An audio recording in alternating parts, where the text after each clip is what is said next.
Guys, welcome back to my channel and today's video guys, nandito na naman po ako sa bahay ng ate ko at lilinisin po namin ang kanyang backyard kasi balak niya po dyan magawa din ng vegetable garden na ginawa ko po sa aming bakuran. So ayan po ang kanyang mga tanim. So far, meron na po siya mga tanim na mga papaya at lilinisin po natin yan, tulungan natin siya at saka didiligan po natin lahat. At by the way guys, meron din po sila ditong poso.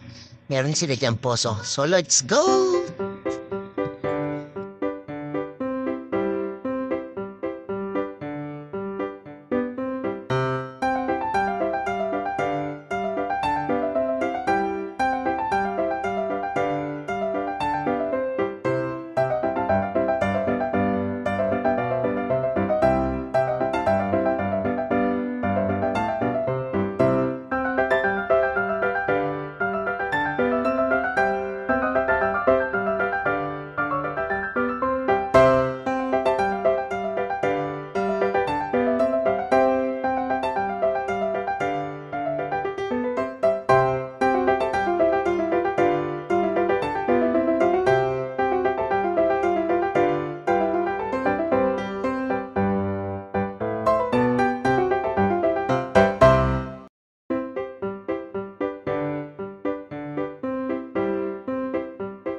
At ayan na guys, finally nalinis na po natin. Naglagay din po tayo ng basurahan dyan itatapon para po yan sa mga nakikigamit po ng puso. Yan, sana nag-iigib. So yan na po guys.